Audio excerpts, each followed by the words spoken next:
Welcome to Birds in the Sky, the podcast where we explore how making art and music can be powerful tools for boosting mental health and well-being. Whether you're an artist, a musician, or simply someone looking for new ways to nurture your mind, we'll dive into creative practices, share inspiring stories, and uncover how the act of creating can lead to healing, self-discovery, and growth. Tune in and let your creativity carry you forward. I'm your host, Matthew Crane. Let's fly. Welcome to another episode of Birds in the Sky podcast. I'm your host, Matthew Crane. Today, we have Mansa Bey. He is an American folk artist out of Cleveland, Ohio, Northeast Ohio somewhere. Yeah. And welcome to the show, Mansa. Thanks for joining us. Oh, it's all good, man. Thanks for having me. It's always a pleasure to chat with fellow vets, Absolutely. And you were served in the Army National Guard out of Ohio, correct? Yeah, Army National Guard out of Ohio. I was a military police officer. And as you know, with the National Guard, we do 2 weeks in the summer, 1 weekend a month. But I was activated. I served in during Operation Iraqi Freedom. I did some time different bases, Fort Bragg, Fort Lee, and did some time in Nicaragua on a humanitarian mission. It was about 8 years I did in the National Guard. Awesome. Well, thanks again for your service. What was the thing that kind of drew you to serve in the National Guard? What was that trip like? Well, I wanted to, I always wanted to serve my community. So initially I wanted to be a police officer. And, in Cleveland, Ohio at the time, you had to be 21 to be a police officer. So I decided to go into the National Guard as a military police officer until I got up to the point where I can actually go to the police academy.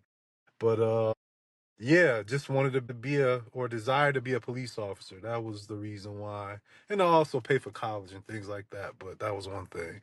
It's a big thing.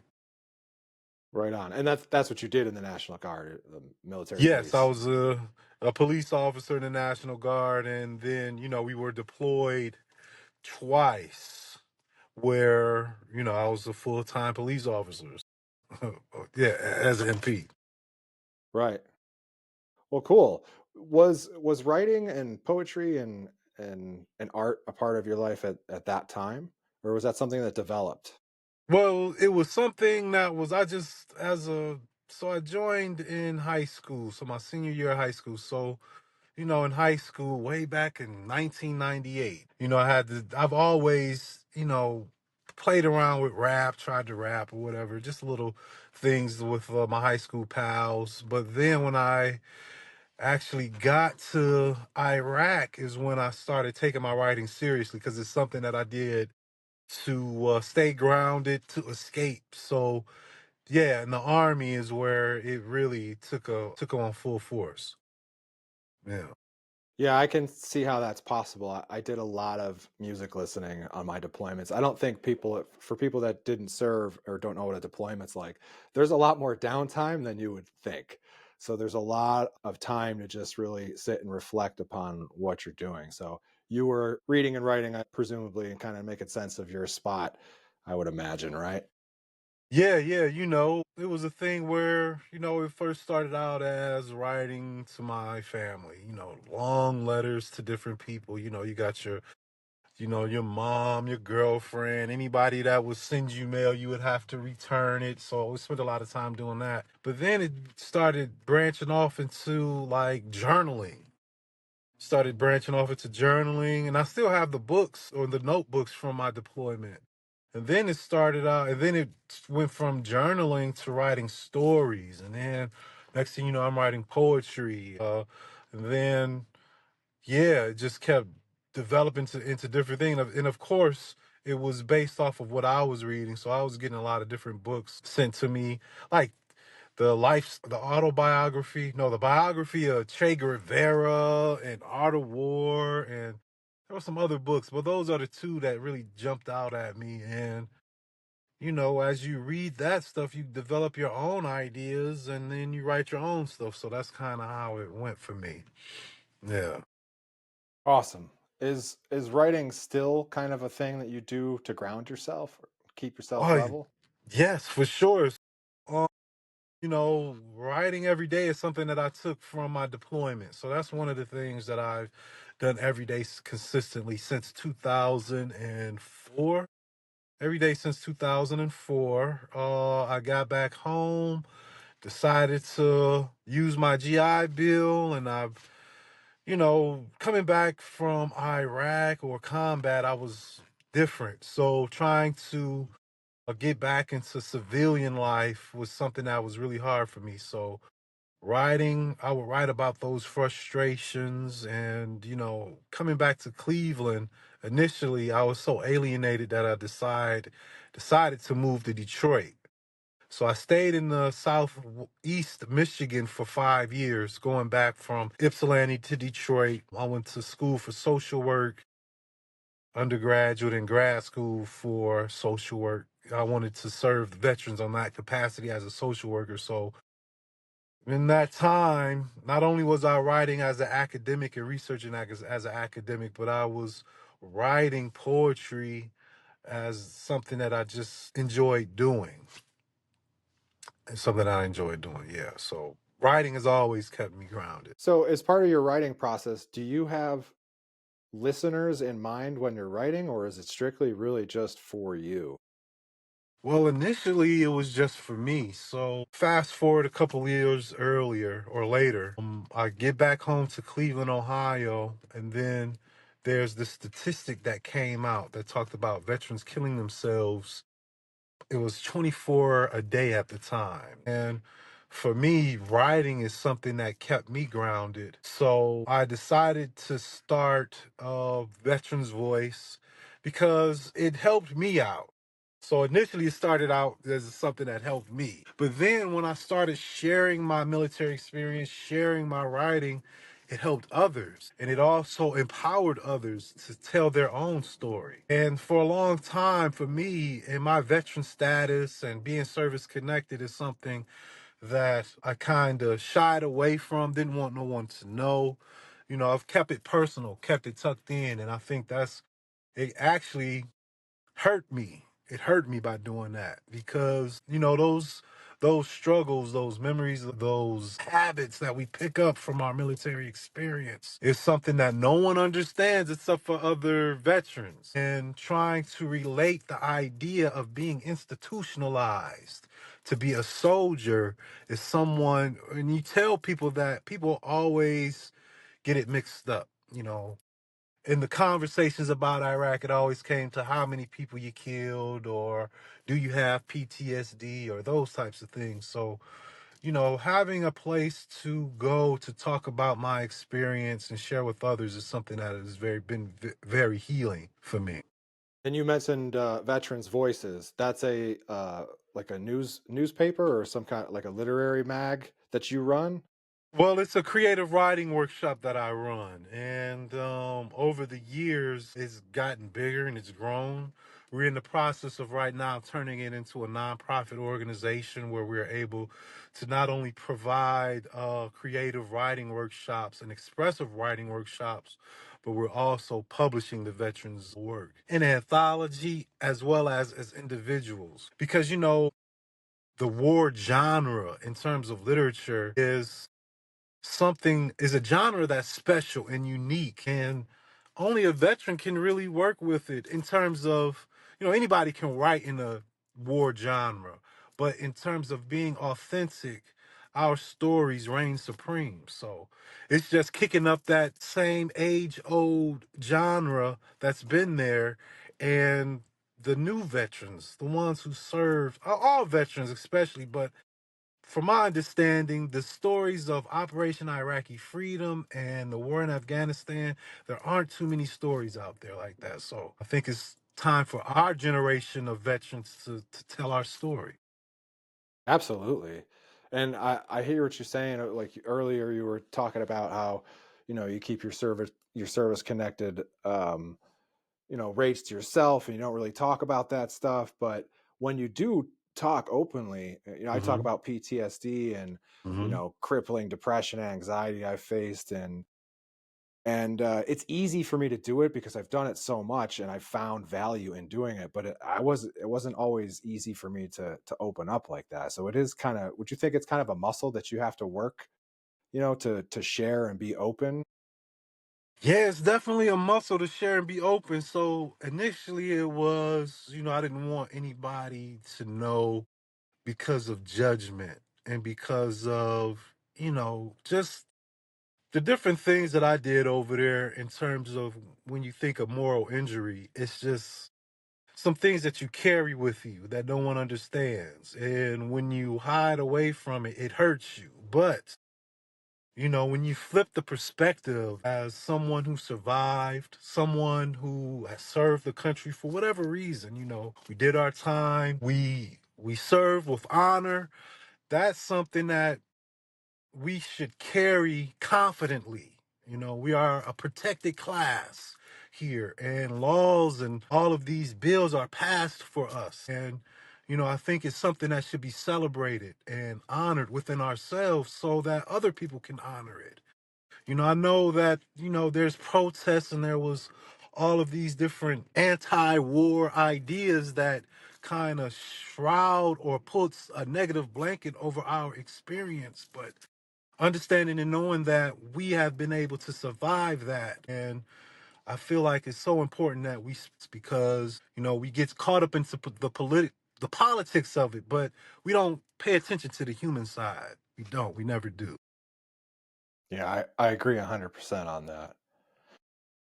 So where does music come in? Because I love some of the content you post where you do some spoken word stuff or the turban and fezzes Yeah, stuff. yeah, That yeah. that stuff is great. And what I want Uh, to say about that is that's something I feel that translates better live. So I'll try to include some of that music if you're all right with that when I yeah. publish this because Yes. I think it's important to push people out into their communities, right? Because I would Yeah. love to go out and see that because that's not music for entertainment as much as it seemed more medicinal and like a spiritual human to human connection.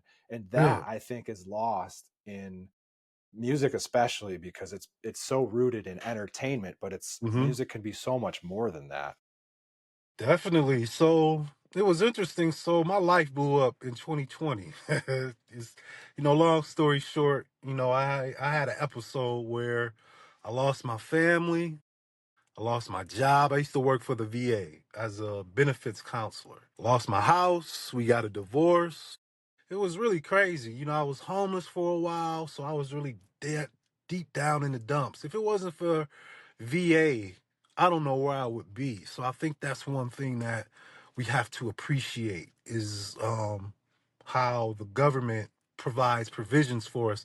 Sometimes, we can have our own individual experiences, but if it wasn't for the VA, I don't know where I would be. So it was the VA. When I finally got settled, the VA sent me a guitar in the mail because they do therapy, guitar therapy, music therapy. Over COVID, I was diagnosed as 100% severe PTSD, ischemic heart disease, sleeping disturbance, and tinnitus. So dealing with all these things, I didn't realize I was that bad. I was living with it for about 10 years when I got back home. So yeah, the VA sent me the guitar in the mail, and I've been playing every day. So my attitude around guitar and music is how it has an ability to heal. Just scientifically, when we think of how the notes, the seven notes, identify with our emotional centers, and how we can play as alchemists, as science, we can play certain songs and certain notes that can uplift spirits or lower spirits. We can make people want to dance, cry, make love. We can make people want to fight, kill, steal. We can do all that. So that's what I enjoy about the whole idea of music. So, I've been practicing poetry. I'm going to school for it right now. I've been doing it professionally for a while.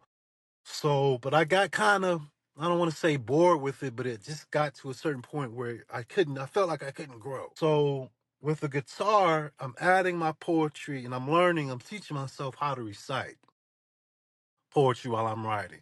As a matter of fact, I just got out of my first lesson with this organization called Guitar for Veterans. and they gave me my another guitar. But they're teaching me Nice. how to officially play, officially play. And yeah, using music and the arts as healing modalities is the thing that has saved my life, really. And then there's another organization that I work with, but we'll talk about that. Yeah, music and the arts is something that grounds me, it gives me purpose, and recognizing that there are other veterans that are doing this, that are healing themselves, healing each other. It's just it's right for me. I wish I would have figured this out when I got out in 2004, because I probably would be a different person. But from 2004 till about 2020, I was living with this disease and I did not know what to do with it.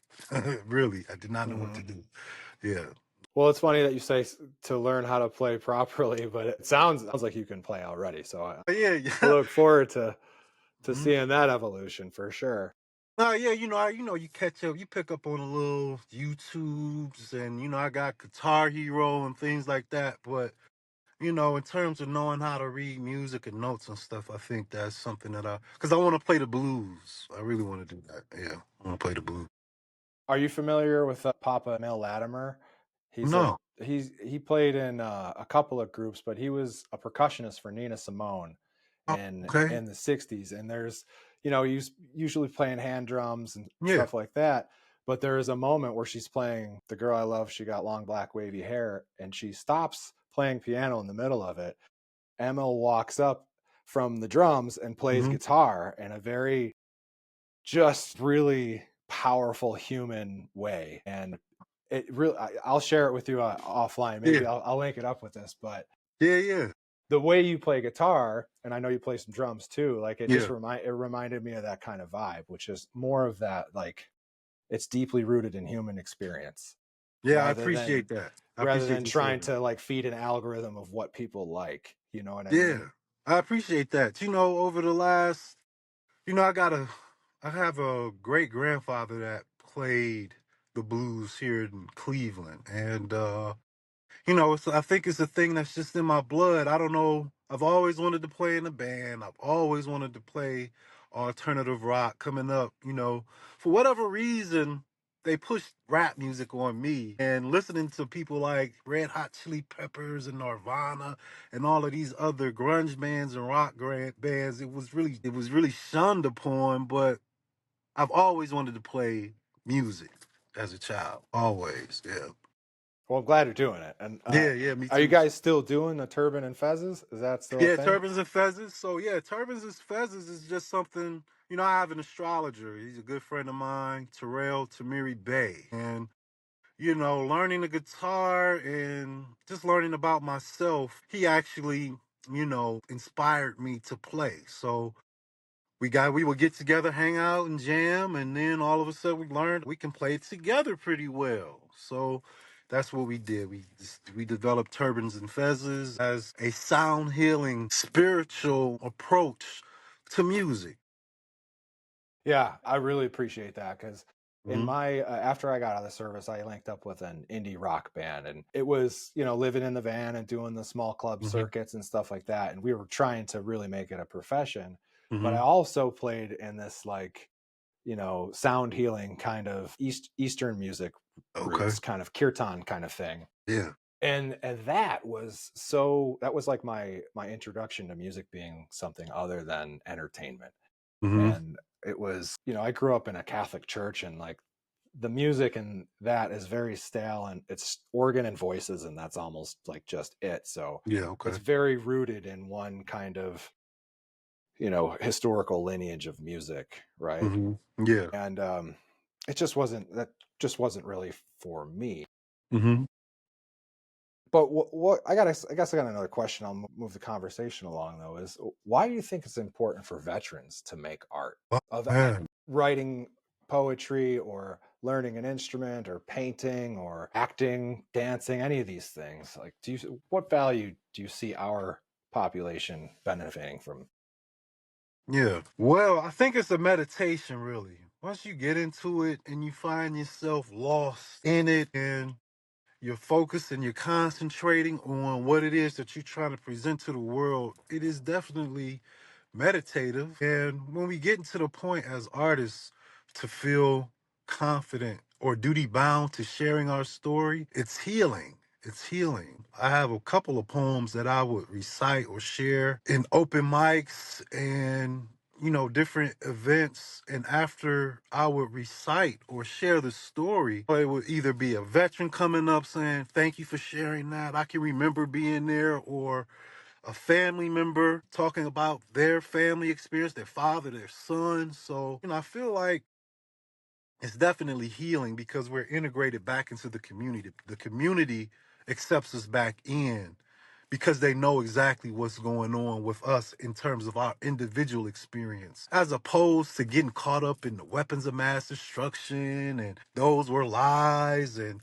there's what that was the fake Saddam Hussein, all these conspiracy theories that can turn people away from us and who we are and what we represent as Americans. I think that, as a veteran, even if you feel like you can't paint or write, try to tell your story. Try to relive those triumphant moments in the military. And that's another thing. We always focus on traumatic experiences, but there are also triumphant experiences that we could celebrate and bring to the forefront. But yeah, I think it definitely saved my life for sure. Yeah. I agree with that. So if you're a veteran out there listening, definitely think about those positive moments and those positive experiences you had. I mean, the little things add up. You know what I mean? So with your Veterans Voices, your creative writing workshop Hmm.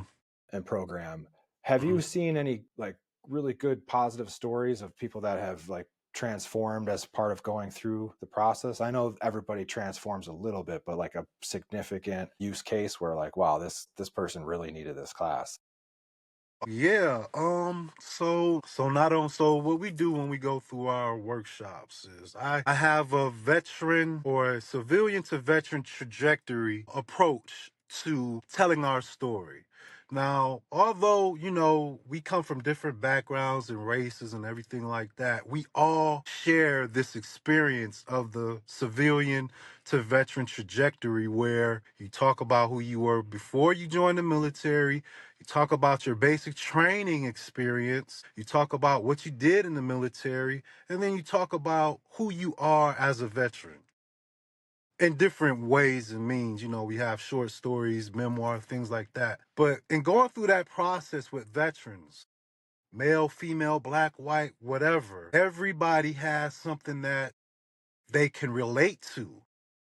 It's powerful to have a Vietnam veteran relate to an Afghanistan war veteran because of, oh, I remember the drill sergeant yelling in our face. Every veteran went through that. Every veteran did some type of duty where they had to do KP or they had to do some type of, something that they didn't want to do. So out of that, it builds camaraderie. And until this day, I've had various cycles and classes. Veterans are some of my best friends. We share our stories.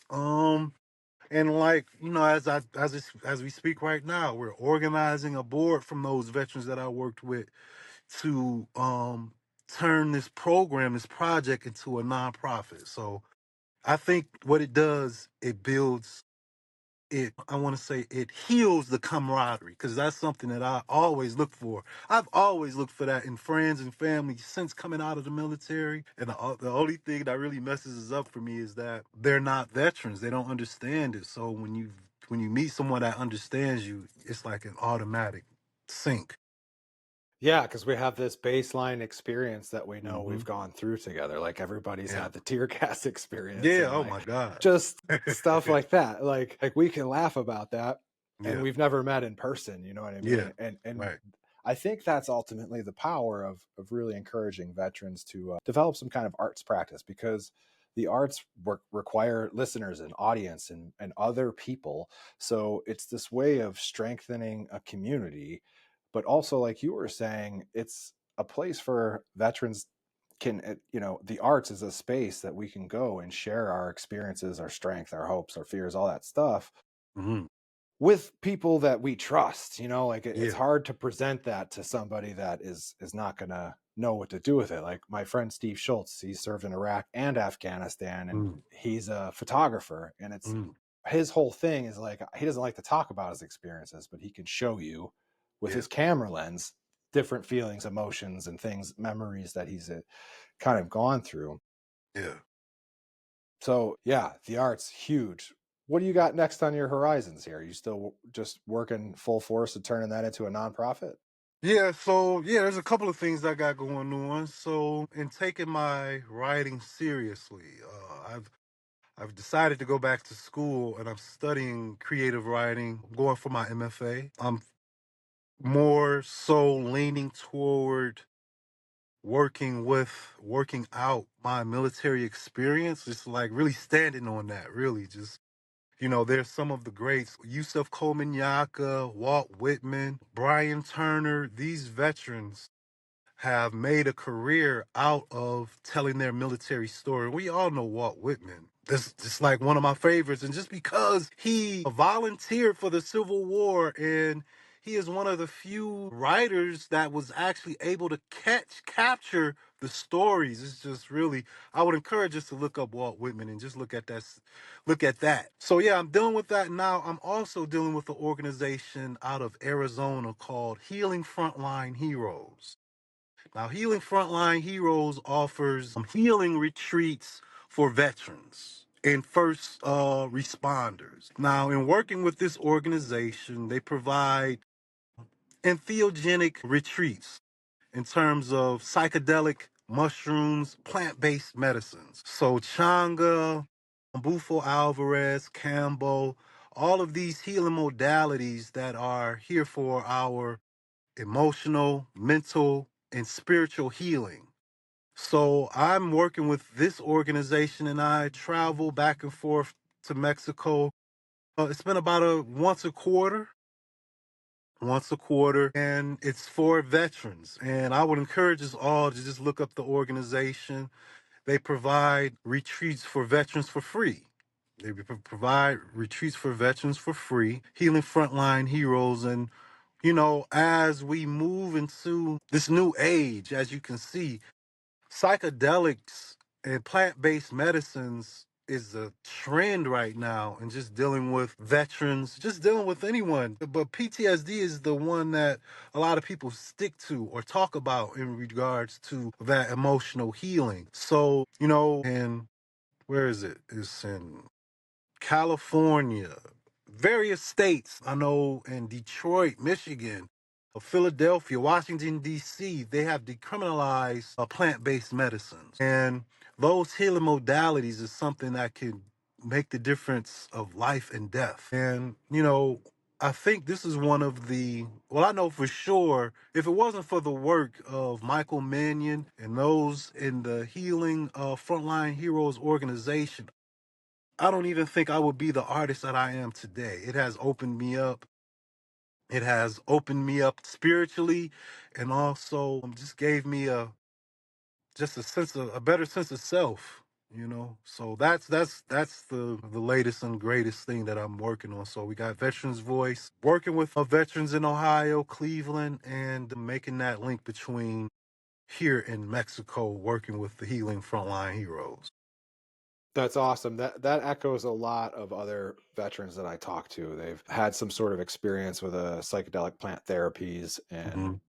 for PTSD, but I've also had friends with real bad TBIs, multiple Oh wow. TBIs, traumatic brain injuries, and the act of the psychedelic plant-based therapies actually like creates new neural pathways, and so that gives the brain the ability to have that neuroplastic quality of being able to form pathways that weren't there previously or that were destroyed or Yeah. degraded by whatever the event was. So that's Yeah. awesome that you're working on that as well. And I think that has a lot there's a lot to be said about music, and Hmm. learning an instrument does Yeah. similar kind of things to create new neural pathways. Yeah.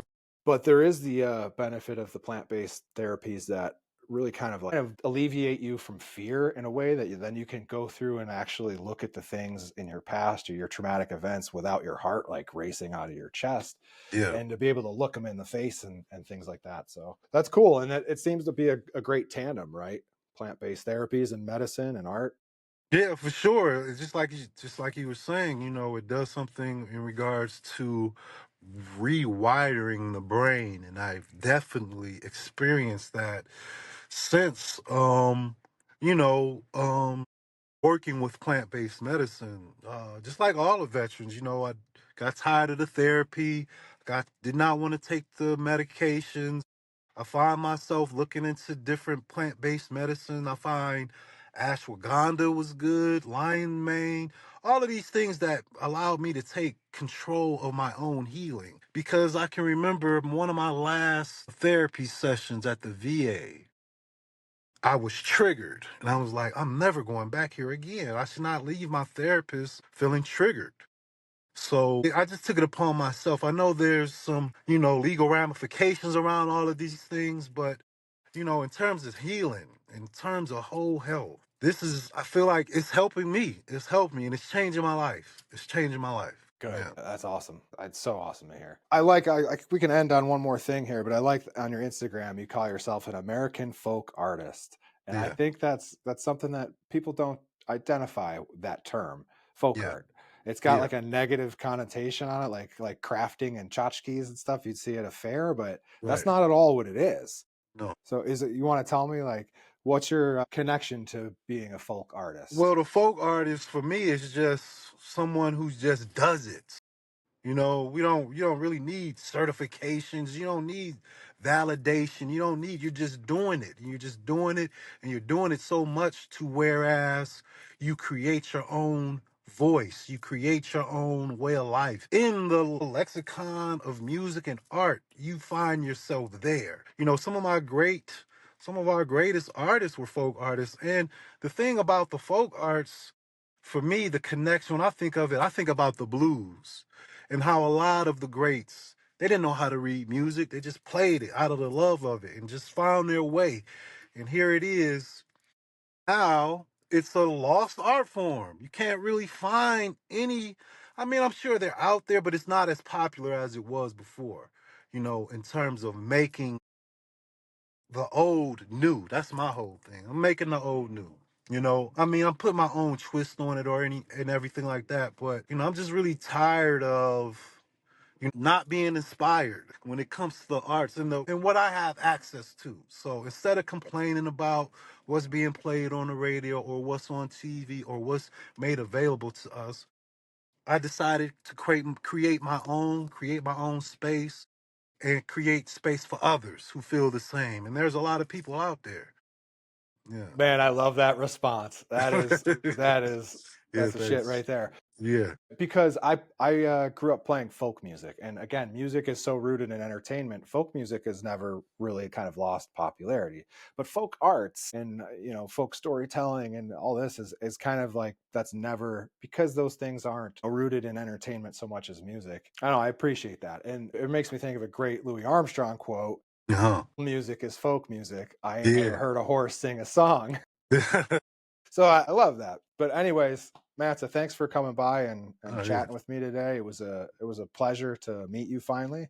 Hmm. And yeah, stick around and we'll talk a little bit more offline about getting this episode pushed out and sharing links back and forth and all that. So this has Cool. been Birds in the Sky podcast. Yeah. Thanks for stopping by. Yeah. Yeah. Yeah. Peace. Peace. Thank you. Yeah, cheers. Take care.